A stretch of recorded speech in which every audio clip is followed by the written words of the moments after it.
Hello, how are you? I hope you're having a great day. So this is the first time in the longest time I think I've missed a monthly favorites video in February. January's went up later than usual. We have a new puppy in the house who is sleeping right beneath my feet, so you may hear his little sleeping sounds as I'm talking to you.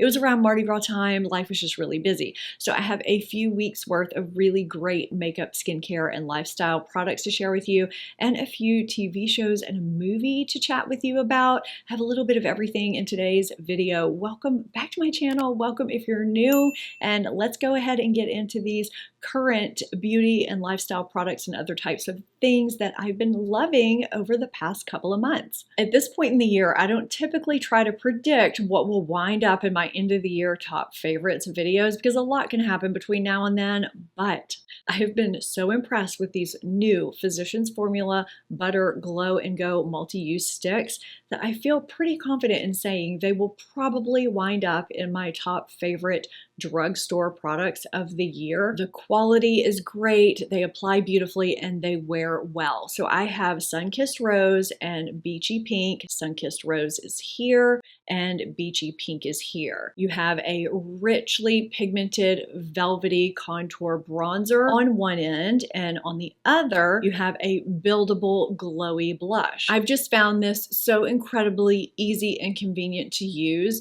and it always blends out seamlessly and never lifts any makeup I'm wearing underneath it. They're incredibly creamy and they blend out very quickly too. Now I typically blend out any cream liquid or stick bronzer over bare skin or over foundation. I don't typically apply those over powder, but sometimes I do apply cream, liquid, and stick blushes over powder. I've done that with this one and it applies beautifully every time. I love a good multitasking makeup product that allows me to get ready quickly and streamline things if I'm traveling, and this does that. I'm typically going to use this as a bronzer, contour, and blush, but you could also swipe this on your eyes and blend it out if you want some color in that area too, and you can also use it as lipstick and have a very cohesive look and lighten up your travel bag, your purse, wherever you're carrying this. I just absolutely love it. I'm trying to find my lids here. This is a fantastic drugstore release. I did not think I was going to love as much as I do. It's been living in my vanity. This is a viral product that has lived up to the hype for me. This is Laneige Neo Blurring Powder,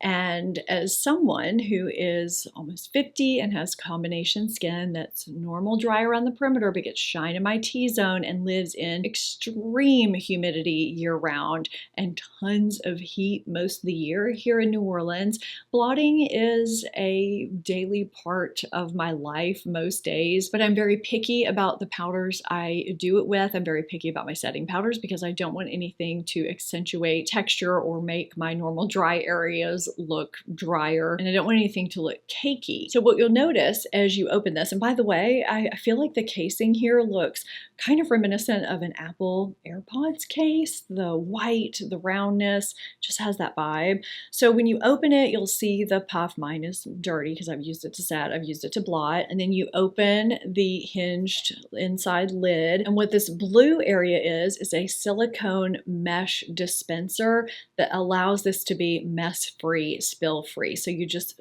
press your poof or your sponge, whatever you're applying it with, gently down on it, and it dispenses the product. I think it's a really unique K-beauty product, and the powder that's in here is talc-free, skincare infused, and is actually a mix of 3 powders of different sizes with different benefits and purposes to leave your skin looking soft, matte, blurred, and semi-matte, not flat matte. And it gives me that. I love that it's so sheer, yet it does a great job of setting my makeup and keeping me shine free for a good amount of time. And if I throw it in my purse to touch up with, it doesn't disturb my makeup and it blots nicely. It just gives me a nice natural look that doesn't make me look or feel dry or cakey. It doesn't change anything aside from keeping my shine at bay. And even then, you can still see, well, especially under these lights that always make me shinier than I am in person. But you can see that there's a bit of just a natural sheen that doesn't look overly matte or like powder, which I appreciate. Because I tried this and liked this so much, I have a few other K-Beauty powders that have similar claims on order to test them out and try them too, but this has been a hit. Milk Makeup released a new skin tint recently that I reviewed in my last foundation roundup. If you missed that or you want a refresher on my thoughts, I'll have it linked up in the corner and down in my description box for you. And in that video, I applied that skin tint with this brush. I think I used it for another product, but I keep reaching for it in my everyday life for other types of foundations and skin tints, bronzers and blushes.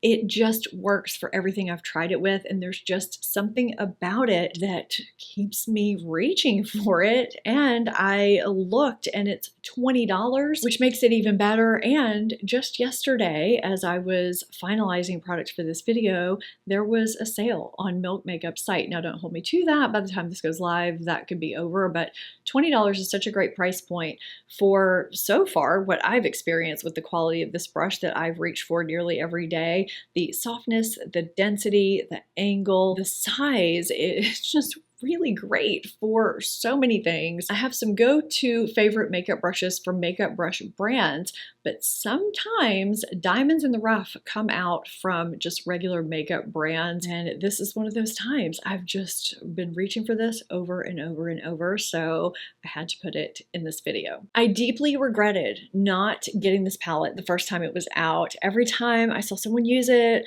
or saw what someone was wearing in their video and I liked their eye look and saw it was this, I just wish I had gotten it. So when I saw it was re-released a couple months ago, I ordered it almost immediately. I have been reaching for it so much over the past few weeks. I've had it on in many videos since I bought it. However, I almost didn't share it in this video because Tarte is just doing some things that I'm not loving right now. But because I've been using it so much and because 100% of net proceeds from this palette go towards the fight against children's cancer, I decided to go ahead and share it. So if you like a neutral multitasking palette that gives you your eyes and your face color all in one, if you like that sweet vanilla Tarte scent, you'll probably really like this. Now, there is some kick up that you need to tap off your brush before you place it to your face for the face, the blush and highlighters over here, and the shadows. It doesn't make any difference with how they apply for me. What I have on my eyes is a combination of this shimmer shade and this one on my lid, and I have a combination of this and this from my crease almost up to my brow. I have this light shade on my brow bone, and I lined with this brown. I do something like that, or I'll do an all matte look. It's just an easy neutral palette to reach for. I have the blush on today. It's also an easy neutral blush that goes with everything. I would say the one weak point is the highlighter because it is a little bit chunky. If I apply it with a brush, I like to swipe it on with my finger and blend it out because of that. I don't really notice that when I swatch it. I notice it when I apply it though. It's probably because it's a drier formula. But I've been enjoying this. Like I said, it's easy. It's also aesthetically pleasing. I didn't quite realize how much I was going to be using this when I bought it, but I have been using it quite a bit. I would just definitely note that you will need to kick off some product from your brush before applying it. As long as you do that, I think you will love this. This is probably the oddest looking product I have in this video. This is the Tony Moly Egg Pore Silky Smoothing Balm. So this is a primer you use before foundation that has egg whites in it that are supposed to hydrate and smooth and minimize the look of your pores, and at the same time create a smooth matte surface that makeup glides over. Now the packaging is a little bit excessive. I mean, it really does not need to be this big. I know that's going to be a turnoff for a lot of people. Tony Moly is known for their kind of kitschy packaging. It's not exactly travel friendly. It also smells faintly of lemon. So the egg whites help eliminate dead skin cells too and dissolve excess oil. There are also other ingredients in here with oil controlling properties, and I thought this was going to make my skin feel insanely dry because even though I need some oil and shine control during the day, I tend to feel dry from a lot of primers that do that. And once I felt the texture, I was really concerned, but you know, I test everything anyway. It has kind of a dry, pasty texture. And when I initially, the very first time, tried to apply it to my skin, as I was trying to press and smooth it into my skin, it was just kind of crumbling right off. It just wouldn't adhere to my skin. And I realized that I needed to press a little more firmly. That's what does the trick with this primer. With a lot of primers that are in jars that you have to scoop out, I can sort of press and smooth at the same time. This one, I have to focus more on the pressing and then smooth it. If I do that, this adheres to my skin beautifully and it does mattify right away, and foundation applies over it beautifully, wears nicely throughout the day, and does stay matter or more shine-free longer, but without drying out my skin. I have really, really been enjoying this primer. It doesn't feel like I've added anything else onto my skin. It minimizes my pores. I think this is going to come in really, really handy once it gets hotter and more humid here in New Orleans, which it definitely will. So if you get shine in your T-zone, or if you just have oily skin in general, or if you live in heat and humidity like I do, you may want to check this out. There are several mattifying, oil controlling primers out there, and surprisingly, this is ranking up there at the top for me. I really, really like this. I meant to say this towards the beginning of the video and completely forgot. There normally would be more products in this video. I tried some new releases that were really great, but because the Sephora sale is around the corner and they are available at Sephora, I'm saving them for that video that I always do during the Sephora sale. I do a series of videos, and one of them is new Sephora products worth trying, or new makeup releases at Sephora, something like that. And so I planned these videos accordingly, and that video is going to be coming very, very soon because the Sephora sale starts in a few days. So stay tuned for that. I also had too many fails to share in this video, so I'll be doing a don't waste your money type video soon too. Meanwhile, let's talk about a fragrance that I surprisingly fell in love with, because rose is one of the notes, and I don't typically gravitate towards rose notes, at least not for favorite fragrances, but I have been loving this for every day. So this is Rosie from by Rosie Jane. It kind of, in a slight way, gives me the same vibes of my clean skin perfume that I love so much, but in a different way. It's still a warm sheer scent with musk, and it's very comforting. So they're kind of alike in that way. They just make me feel really good when I wear them. They're not overpowering.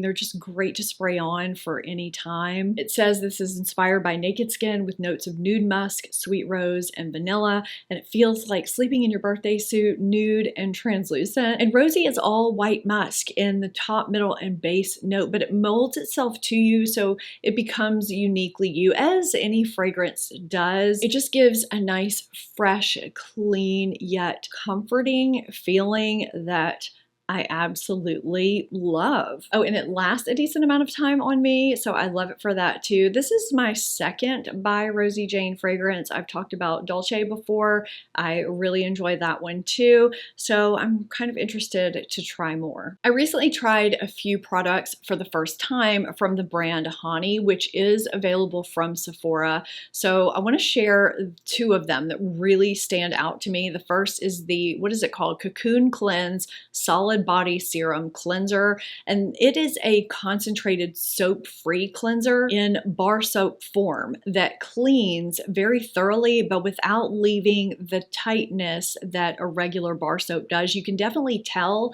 that it is a serum plus a cleanser in one because of how it leaves my skin feeling moisturized. The lather is really nice and comfortable. Is the only way I know to describe it. It says it's approved for sensitive skin and gynecologist approved with a pH of 5.5, so it cleanses every area of your body, including your intimate areas, without disrupting your skin's lipid barrier. I have a kind of eczema prone area on the side of my body, kind of right beside my left breast, that gets kind of flary and itchy if I use bar soap too much or anything drying or irritating. And I have been using this consistently along with some good moisturizing and the next product I'm going to talk about, and it has been so soothed and completely under control. So let's talk about that next product. This is the Fatty Acid Moisture Stick. It's a pretty big, fragrance-free, waterless moisture stick that has fatty acids and other ingredients to keep your skin hydrated and soft and support your skin barrier all day long. And it's approved by the National Eczema Association to use even on sensitive skin with eczema. And as I said a while ago, it is fragrance-free, whereas the soap-free bar cleanser that I talked about a while ago, I think I forgot to talk about the scent, just has a very fresh, clean scent to it. It's not overwhelming. It smells very nice. It doesn't compete with anything once I'm out of the shower or anything like that. It's just a very fresh scent. So I feel like someone in my comments is going to ask me why they should use this instead of, Aquaphor or something like that. Aquaphor stick or whatever form you use is more of an occlusive that's going to seal moisture in.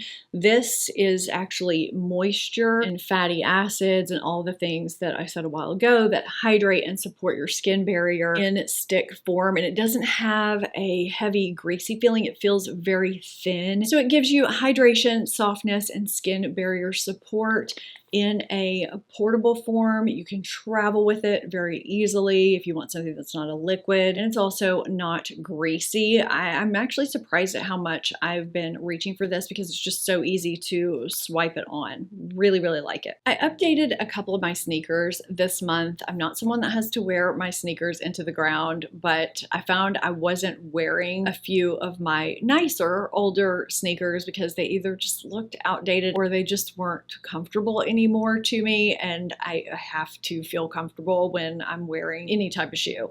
So I ended up grabbing the On Cloud Tilt in Black Ivory and On Cloud Nova 2 in Ice Sand. I initially was going to get them and try and choose between them, but that didn't happen. I really like them both. I know I'm going to wear them both, and I find them both extremely comfortable and they look cute, whether I'm wearing something athletic or if I'm wearing something casual for day to day. So if you've been wondering about either of these styles, I find them both incredibly comfortable, and I'm glad that I have both because they give completely different looks. These have a lot of cushion in them, but still a lot of support. I have a couple older pair from this brand that don't have as much cushion, and they felt comfortable, but not nearly as comfortable as these. What I was wearing in between is Hoka. I mean, that has typically just been what I've reached for because they're so comfortable, and I